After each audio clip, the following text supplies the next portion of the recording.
September 22nd, 2025, southern France was hammered by one of the most violent storms in living memory.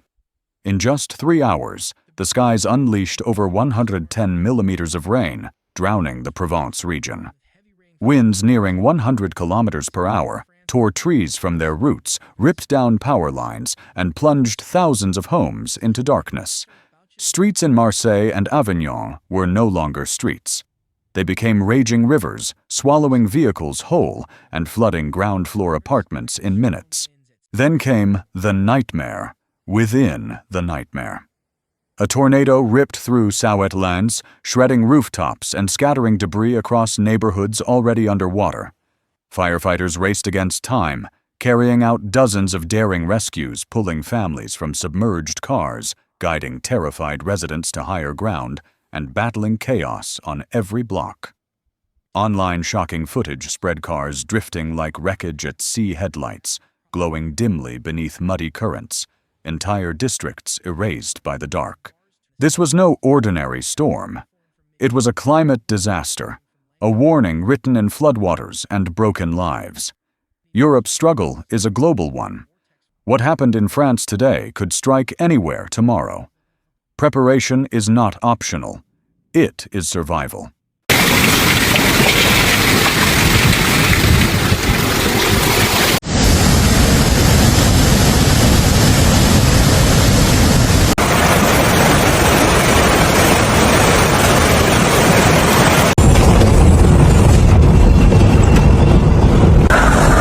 The fury of the storm erupted on the afternoon of September 21st, 2025, slamming into southern France with almost no warning. It struck first in the Valais region before racing toward Marseille and nearby towns. Within hours, Avignon was inundated with 108 millimeters of rain, while Vaucluse topped 115 millimeters, overwhelming drainage systems in minutes. Streets in Arags-An and Cavalan vanished beneath torrents, cars floated like wreckage, and power lines collapsed under relentless winds. Then came the terror within the chaos. A tornado ripped through Souet-Lens, shredding rooftops and scattering debris across already devastated villages. Along the Mediterranean coast, gale-force winds forced ferries and fishing vessels to a standstill, leaving travelers stranded as massive waves battered the shoreline. By nightfall, southern France resembled a war zone. More than 300 homes were plunged into darkness. Highways were blocked by fallen trees, and over 70 rescues tested emergency crews beyond their limits. Online shocking footage spread families clinging to balconies, streets buried under several feet of water, entire districts swallowed by darkness. For thousands, it was not just a storm. It was a night of fear survival and a grim warning that Europe's tempests are growing stronger, faster, and deadlier.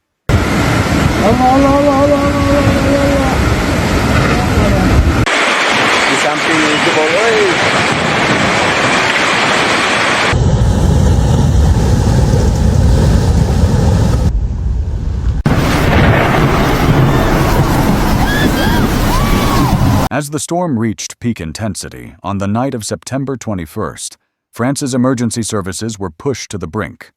In Marseille and Avignon alone, firefighters and police fielded more than 400 calls in less than an hour, rushing from one crisis to the next. Cars were swallowed whole by torrents, with drivers still inside, while families trapped in ground-floor apartments cried desperately for rescue. In Arags, neighbors locked hands to form a human chain, guiding an elderly woman through waist-deep water to safety. In Saint-Rémy-de-Provence, a family of 4 clung to their balcony railing for nearly 3 hours before a rescue boat finally arrived. Across the region, terrified children sobbed as hail pounded rooftops with the deafening crack of gunfire. Dispatchers pleaded over the phone, "Stay inside, avoid power lines, help is coming." But for some, the warnings came too late. One man was electrocuted after stepping into floodwaters laced with live wires, a deadly reminder of dangers hidden beneath the chaos. And yet resilience pierced the darkness. Volunteers distributed blankets and bottled water at makeshift shelters, while strangers opened their homes to evacuees. In the blackest hours, solidarity became the strongest shield against disaster.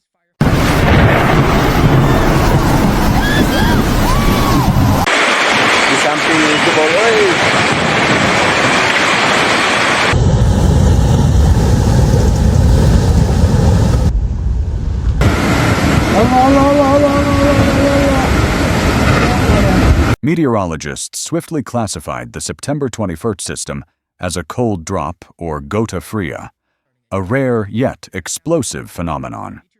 It occurs when a pocket of frigid air in the upper atmosphere collides with warm, moisture-laden air rising from the Mediterranean. The violent clash fuels thunderstorms capable of dumping over 100 millimeters of rain in just hours. This time, the stage was set for catastrophe. Mediterranean sea surface temperatures were several degrees above average, feeding the storm with surplus energy and moisture. Above a powerful jet stream, added wind shear allowing thunderstorms to organize into supercells. The results were devastating torrents of rain hailstones as large as baseballs and wind gusts surpassing 110 kilometers per hour. Climate scientists warn that events once considered once in a generation are happening with disturbing regularity. A warmer atmosphere holds more vapor, delivering heavier downpours and more destructive flash floods. In the French Riviera, where crowded cities press against narrow valleys, water has only one path, rushing violently through the streets.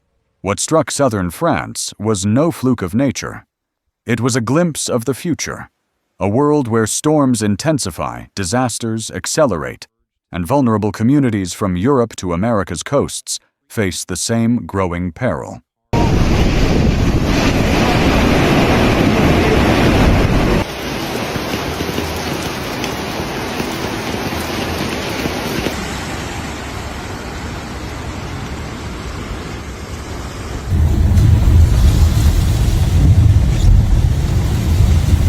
Behind the staggering numbers are the human stories, ordinary lives torn apart in a single night.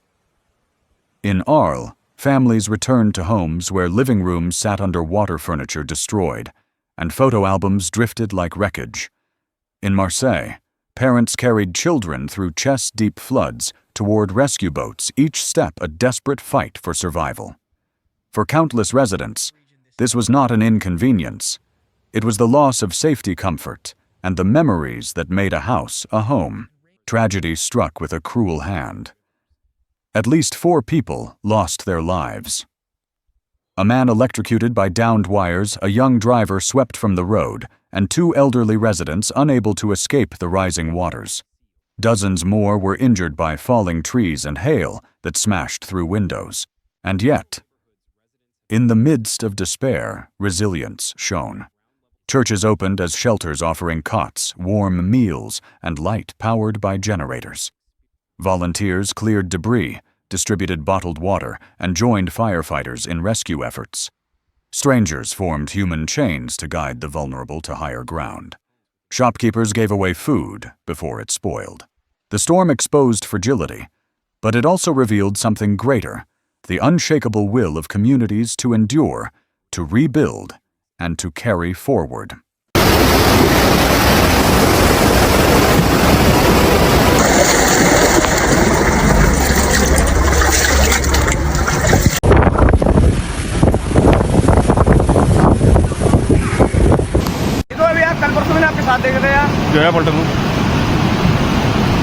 The financial toll of the September 21st storm is staggering. Early estimates place damages in the hundreds of millions of euros, a crushing burden on local governments. Small businesses and families already stretched thin. Insurance companies brace for a flood of claims, shattered rooftops, wrecked cars, and shops forced to close indefinitely. In some neighborhoods, nearly every parked vehicle was destroyed by baseball-sized hail, while floodwaters erased the entire stock of corner stores and markets. Infrastructure, too, lies in ruins. Roads and bridges across southern France were washed away or buried by landslides severing vital transport routes. Several commuter rail lines were halted for days, cutting off thousands of workers from their jobs. Hospitals running on backup power struggled to treat waves of storm-related injuries as patients filled every ward. Recovery has begun, but progress is painfully slow.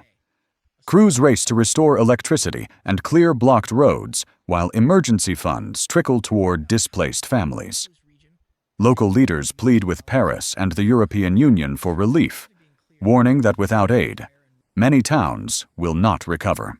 And yet determination endures. Shopkeepers scrub mud from their floors. Farmers salvage broken tools. Neighbors share food and blankets. The road to recovery will be long, but the will to rebuild is stronger than the storm itself.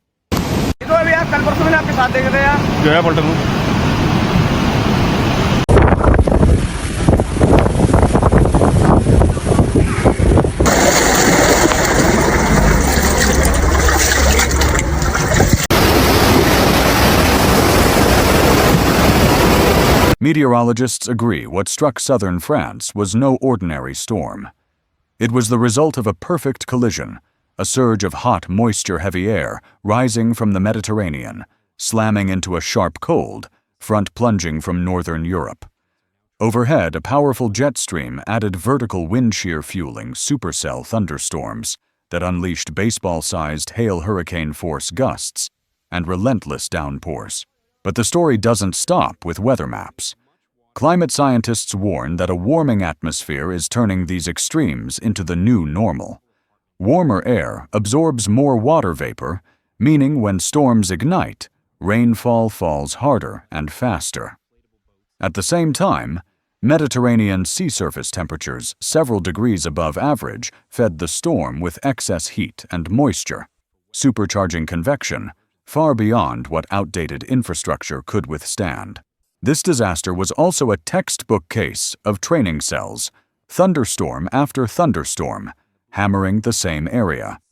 In Arles, over 120 millimeters of rain fell in just 3 hours, while Marseille endured gusts above 110 kilometers per hour. Drainage systems simply collapsed under the assault. For experts, the conclusion is chilling. These are not once-in-a-century anomalies. They are a glimpse of the future, a climate reality, where storms strike faster, hit harder, and carve deeper scars into vulnerable communities.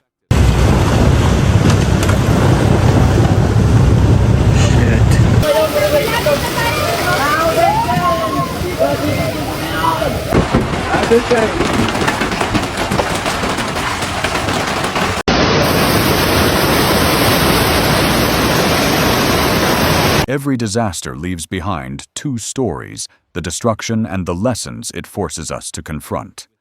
For southern France, this storm was not only devastation, it was a warning. Many residents said they never received alerts on their phones, a fatal gap that left families unprepared as floodwaters surged. Experts now insist that early warning systems must be modernized, delivering faster, more reliable alerts, capable of reaching entire populations within minutes. Urban planning is another urgent fault line. Cities like Marseille and Arles, with dense neighborhoods and drainage networks built for another era, cannot withstand rainfall extremes of 100 millimeters or more in just hours. Engineers are calling for wider storm drains, reinforced bridges, and stronger flood defenses, tailored to today's climate reality, not yesterday's. Public awareness is equally critical. Just as Texans are taught never to cross flooded roadways, residents here must be drilled on the dangers of flash floods, hail, and downed power lines.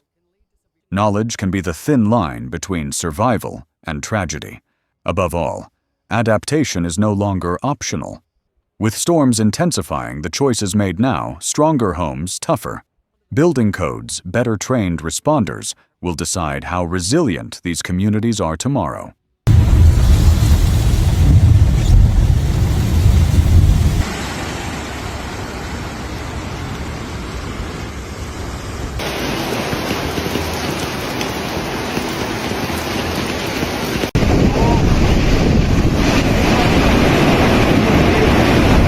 As of September 21st, 2025, the scars across southern France remain raw. Streets are still piled with debris, families struggle to patch shattered homes, and small businesses fight to reopen their doors. Yet amid the wreckage, resilience is unmistakable. Neighbors. Helping neighbors, volunteers working shoulder to shoulder with first responders, and entire communities refusing to let this storm define their future. But here is the sobering truth: storms like this are no longer rare. Across Europe, flash floods are striking harder. In California, wildfires rage with unprecedented fury. Along the Gulf Coast, hurricanes grow stronger with every season. What unfolded in France is not an isolated tragedy. It is a warning, a glimpse of the new reality we all face. The call to action could not be clearer. Stay prepared, stay alert, stay connected. Know your evacuation routes, stock emergency supplies, and never ignore severe weather warnings. Share this story with your family and friends because awareness saves lives. If you found this report valuable, hit like, share it widely, and subscribe for more in-depth coverage of extreme weather. Together, we can turn tragedy into readiness and prepare for the storms of tomorrow before they strike.